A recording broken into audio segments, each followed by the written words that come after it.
Hello मेरे प्यारे छात्रों, मैं हूं डॉक्टर एस के शाह। मेरे यूट्यूब चैनल में आप सभी को पुनः स्वागत है। आज का जो सेशन होने वाला है, मैं जो डिस्कशन करवाने वाला हूं, डिसोल्यूशन ऑफ पार्टनरशिप फॉर्म। ये मोस्ट इंपोर्टेंट टॉपिक है जो 12th की एग्जामिनेशन में अक्सर यहाँ से एक क्वेश्चंस आते हैं, यहाँ से ऑब्जेक्टिव भी बनते हैं। तो आज हम लोग एक सम करेंगे जो एस के सिंह का जो बुक है उससे एक क्वेश्चन हम लोग करने वाले हैं। उसके बाद उसी से सीखेंगे किस तरह रियलाइजेशन अकाउंट बनाई जाती है, किस तरह पार्टनर्स कैपिटल अकाउंट बनती है और किस तरह से कैश अकाउंट बनती है। तो चलते हैं एक ही क्वेश्चन से डिसोल्यूशन ऑफ पार्टनरशिप फॉर्म का हम लोग क्वेश्चन का कॉन्सेप्ट समझने की पहले मैं कोशिश करता हूं, ताकि ये अकाउंट जो इसमें नेसेसरी जो बनाई जाती है उसको हम लोग किस तरह से इजी वे से बनाएंगे, आज उस पर चलते हैं। पहले मैं कोशिश करता हूं आप लोगों तक क्वेश्चन अपने यूट्यूब के माध्यम स्क्रीन के जरिए आप लोग को दिखाने का, ताकि जिनके पास अभी बुक नहीं होगा वो स्टूडेंट स्क्रीन शॉट लेंगे और इस क्वेश्चन को सॉल्व करेंगे। तो देखेंगे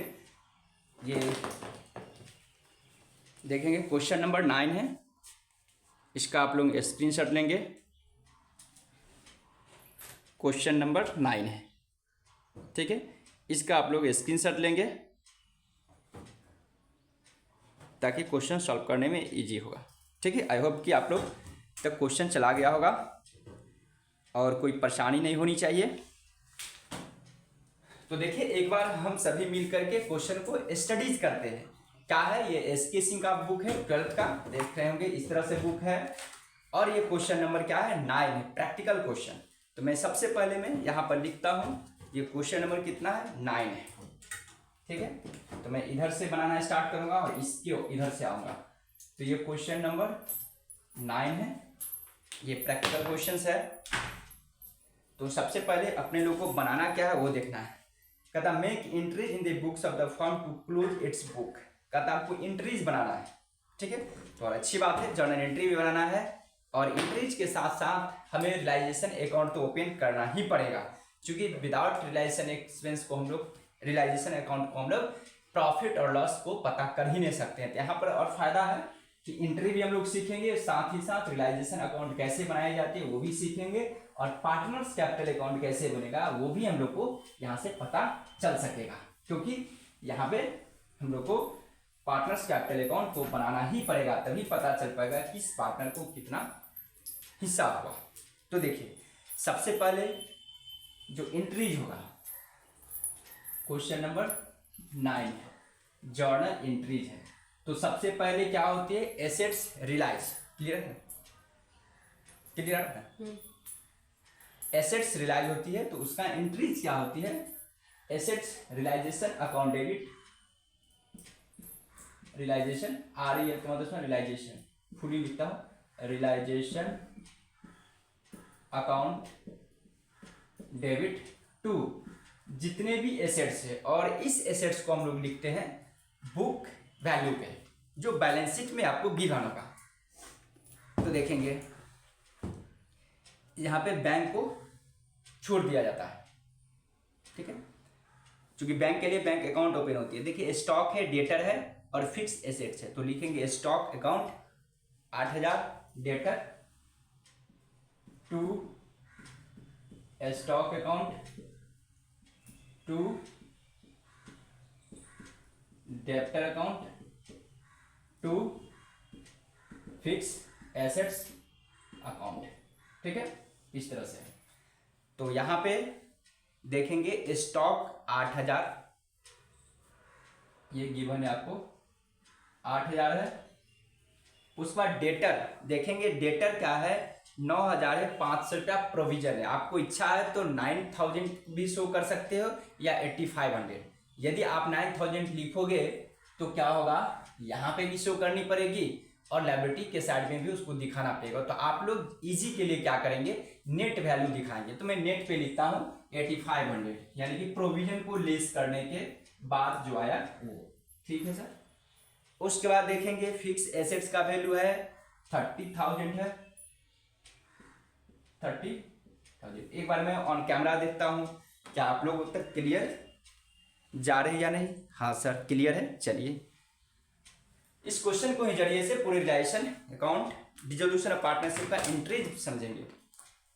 तो देखिए कितना होगा 46,500 हो जाएगा 46,500। इसके बाद क्या करेंगे, लायबिलिटीज को यहाँ पे आप लोग नरेशन भी दे सकते हैं, being assets transfer to realization account. अब लायबिलिटीज को ट्रांसफर करेंगे, एसेट्स हुआ, इसका उल्टा होता है लायबिलिटीज। तो लायबिलिटीज का इसका रिवर्स एंट्री होगा। तो लायबिलिटी में देखिए क्या है, क्रेडिटर है 15,000 और रिजर्व फंड है, तो ये तो फंड हो गया, तो creditor 15,000।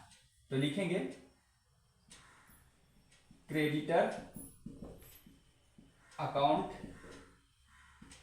DR to realization account. इस शॉर्टकट में मैंने लिखा रियलाइजेशन अकाउंट, क्योंकि एक जगह मैंने फुल लिख दिया हूं। तो ये कितना था 15,000,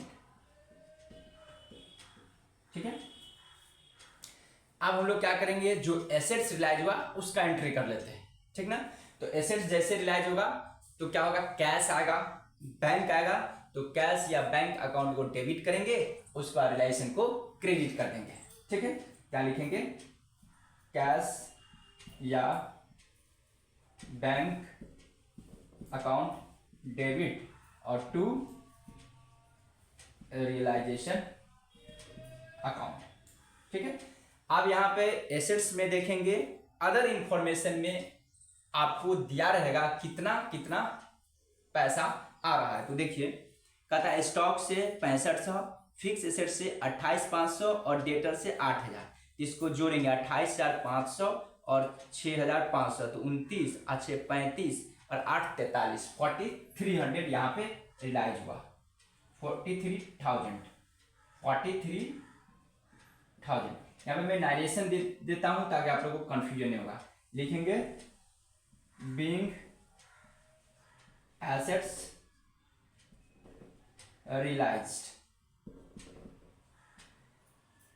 ठीक है। यहां पर क्या हुआ, एसेट्स को मैंने रियलाइज कर लिया। अब मुझे क्या करना है, जैसे एसेट्स को मैंने रियलाइज किया तो लायबिलिटीज को पेमेंट कर देनी है। तो लायबिलिटीज के बारे में देखिए क्या कहता है, creditor bear fully paid up, ठीक है। क्रेडिटर को फुल पेड अप कर दिया गया है, मतलब कि जितना था उतना ही। तो रिसीव किए तो कैश आया, जब पेमेंट करूंगा तो कैश जाएगा, तो इसलिए क्या होगा, यहाँ पे realization account DR to cash या बैंक अकाउंट। लिखेंगे क्रेडिटर पेड, मैंने क्रेडिटर को पेड किया, शॉर्टकट में लिखा CRED क्रेडिटर। कितना था क्रेडिटर, तो वो मैं दिखाता हूं 15,000, फुल्ली पेड बोला तो जितना था उतना ही को मैंने पेड कर दिया। आई होप कि आपको बातें समझ में आ रही होगी। मैं एक बार देख ले रहा हूं कि ऑन कैमरा आप लोग तक ठीक से दिखाई दे रही, हाँ सर ठीक से दिखाई दे रही है, आप अच्छे से पढ़ाओ, ठीक है, ओके। अब क्या करेंगे, मैंने जब क्रेडिटर को पेमेंट किया तो आप रियलाइजेशन अगर किसी प्रकार का एक्सपेंसेस है तो मैं उसे भी पेमेंट कर देता हूं, हाँ सर ये भी सही है, उसका भी सेम एंट्री होगा, रियलाइजेशन अकाउंट DR और टू कैश या बैंक। मैं एक ही लिखता हूं कैश, या आप क्या करेंगे हमेशा याद रखेंगे, अगर बैलेंस शीट में बैंक की बैलेंस होगा तो बैंक शब्द की प्रयोग करेंगे, कैश होगा तो कैश शब्द की प्रयोग करेंगे, वो ज्यादा बेटर होता है। ऐसे आप कैश बैंक कुछ भी लिख सकते हो, डजंट मैटर, ठीक है। तो देखेंगे यहाँ पर लिखा हुआ है एक्सपेंस ऑफ रियलाइजेशन 1100, यानी कि 1100 रुपया, यानी कि रियलाइजेशन एक्सपेंस अपने लोग को लगा है 1100, ठीक है सर। अब आगे बताओ। उसके बाद देखेंगे किसी प्रकार का फंड है तो उसके बारे में सोचूंगा। देखिए कहते हैं रिजर्व फंड हम लोग को दे रखा है कितना, 3500 रुपया, ठीक ना। तो जो फंड होती है वो फंड क्या होती है, तो पार्टनर्स कैपिटल में ट्रांसफर हो जाती है, क्योंकि ये प्रॉफिट की पार्ट है। हमेशा याद रखेंगे जो भी प्रॉफिट की पार्ट है या लॉस की पार्ट है वो पार्टनर्स कैपिटल में जाकर एडजस्टमेंट होगा। क्यों, क्योंकि प्रॉफिट होगा तो पार्टनर्स कैपिटल डिस्ट्रीब्यूशन करेगी, लॉसेज होगी तो वो ही उसको सस्टेन करेगी। आई होप कि आपको बातें समझ में आ रही होगी। हाँ सर अब आगे बढ़ो। तो रिजर्व फंड का मैं इंक्रीज करता हूँ, ठीक है, इधर से मैं इधर आ रहा हूँ। तो रिजर्व फंड पार्टनर्स कैपिटल में ट्रांसफर करूंगा तो क्या होगा, पार्टनर्स कैपिटल की बैलेंस बढ़ेगा। तो जैसे ही लायबिलिटी बढ़ती है तो उसे हम लोग क्या करते हैं, क्रेडिट कर देते हैं और लायबिलिटी घटती है तो डेबिट कर देते हैं। देखिए यहाँ पर फंड क्या होगा, घटेगा बांटेंगे तो डेबिट कर देंगे। तो यहाँ पर लिखेंगे reserve fund account debit to partners capital account. Reserve fund कितना है, एकदम इजी वे से समझेंगे। रिजर्व फंड है 3500, ठीक है। पार्टनर्स में बांटेंगे तो कौन कौन सा उसका नेम लिखेंगे। यहां पर क्या था, बिमल और श्याम, तो लिखेंगे टू बीज पार्टनर, टू श्याम है, टू एस पार्टनर, ठीक है। PRT के मतलब पार्टनर समझेंगे। किस रेशियो में होगा, लिखेंगे being reserve fund distributed between partner, ठीक है। प्रॉफिट शेयरिंग रेशियो में बांट लेगा। तो रेशियो क्या था वो देखेंगे, 2:3 का रेशियो था, यानी कि 5 डिवाइड करेंगे 5 से तो 7, तो 7 गुना 14 यानी कि 1400, ठीक है। और 7 या 21 2100 होगा। आई होप कि आपको बातें यहां तक समझ में आ रही होगी, ठीक है। उसके बाद रिजर्व फंड के बाद क्या होगा वो जरा समझते हैं। अब यहाँ पे जो भी बैलेंस शीट में जो भी एसेट्स लायबिलिटी था उसका मैंने क्लियर कर दिया। मैंने लायबिलिटी को पेमेंट कर दिया, एसेट्स को रिलाइज कर दिया, जो प्रॉफिट था पार्टनर को बीच में बांट दिया। अब अपने लोग को क्या देखना है कि रियलाइजेशन में कितना प्रॉफिट हुआ, कितना नुकसान हुआ। इसके लिए हम लोग को क्या करना पड़ेगा, रियलाइजेशन अकाउंट ओपन करना पड़ेगा, ठीक है। तो एक वर्किंग नोट में रियलाइजेशन अकाउंट में बनाता हूँ। यहाँ पर मैं लिखता हूँ रियलाइजेशन अकाउंट, ठीक है, रियलाइजेशन अकाउंट, ठीक है। इस तरह से मैं बनाऊंगा। तो देखिए ये रिलेशन टू एसेट्स था, यहाँ पर मैं सीधे लिखूंगा टू एसेट्स, क्योंकि स्पेस नहीं है तो टू एसेट्स टोटल लिखता हूँ 46,500। लायबिलिटी जाएगा क्रेडिटर, तो बाई CRS क्रेडिटर कितना था, तो क्रेडिटर है 15,000, मैं 15,000 यहाँ पर लिखता हूँ। उसके बाद मैंने पेमेंट क्या हूँ, जहां जहां देखें रियलाइजेशन में यहाँ पर पेमेंट क्या हूँ, तो कैश है तो बाई कैश बैंक जाएगा 43,000, बाई कैश अकाउंट 43,000। फिर मैंने यहाँ पे रिलेशन टू कैश हुआ, तो टू कैश होगा 15,000, टू कैश 15,000। फिर देखेंगे रिलेशन का नेम कहीं आ रहा है, रिलेशन टू कैश यहाँ पे आ रहा है। जो पेमेंट क्या है, टू कैश अकाउंट 1100 रुपया आया, ठीक है। उसके बाद रिलेशन का कहीं नेम नहीं आया। इधर यदि घटता है डेबिट साइड तो प्रॉफिट कहलाते, इधर घटती है तो क्रेडिट लॉस होती है, ठीक है ना। तो हम लोग जोड़ते हैं, इस साइड घटा तो इधर ही घटेगा, इसको मैं ऐड कर देता हूँ। 46,500 15,000 61,500 61 62,600, ये आएगा 62,600। इधर देखते हैं जोड़ के कितना आएगा, इधर आएगा 62,600, तो यहाँ भी होनी चाहिए 62,600।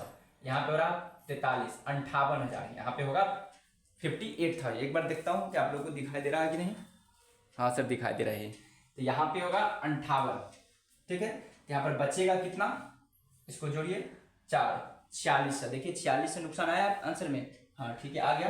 यहाँ पर मैं लिखूंगा 4600, यहाँ पर होगा पार्टनर्स, ठीक ना, रियलाइजेशन लॉस, ये क्या हुआ, लॉस हुआ। कौन सा पार्टनर है, तो पार्टनर आपको है विमल और बीज पार्टनर और श्याम पार्टनर है। 2:3 के रेशियो में बांटनी है। तो 46 में आप 7 से डिवाइड कीजिए, कितना होगा वो आप देखिए, यानी कि 7 से काटेंगे तो 7 छक 42, ठीक ना। रेशियो का डिस्ट्रीब्यूशन कीजिए एक बार, कितना कितना होगा, तो 1840 और ये होगा 2760 होगा, ठीक है। मैंने कैलकुलेशन आप देखेंगे यहाँ पे जैसे एंट्रीज आया तो इस साइड घटा, इसका मतलब क्या हुआ, रियलाइजेशन अकाउंट डेबिट नहीं, partners capital account debit to realization account, इसका एंट्रीज बनेगा।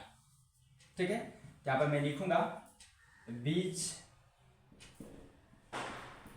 Partner capital account debit, as partner capital account debit to realization account.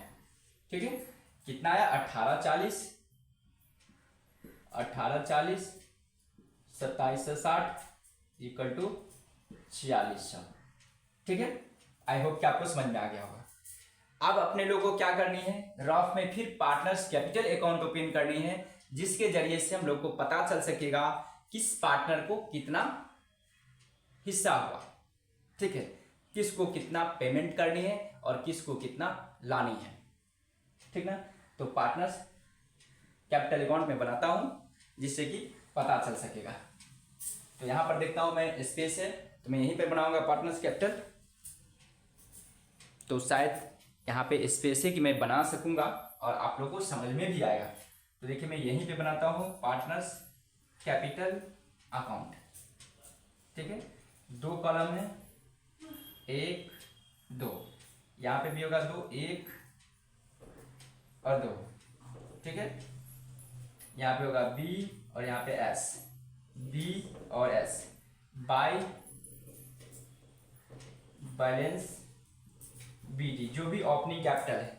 तो ओपनिंग कैपिटल कितना है 18,000 और 22,000, यहाँ पे होगा 18,000 और 22,000। ठीक है, उसके बाद जहां जहां कैपिटल के नेम आया होगा वहां आ जाएगा। देखिए यहाँ पर कैपिटल आया 20 टू ये 2 साइड आएगा, ये टू रियलाइजेशन अकाउंट 1840 और 2760, ये हो गया। और कहाँ गया है, एक यहाँ गया रिजर्व फंड टू बीच, तो बाई साइड जाएगा reserve fund, by reserve fund कितना गया है 1400 और 2100, और कहीं पार्टनर्स का नेम नहीं आया। ठीक है, तो मैं इसको ऐड कर लेता हूं, 19,400 ये होगा 19,400, 22 24,100। ठीक है, ये हो गया 19,400, ये हुआ 24,100।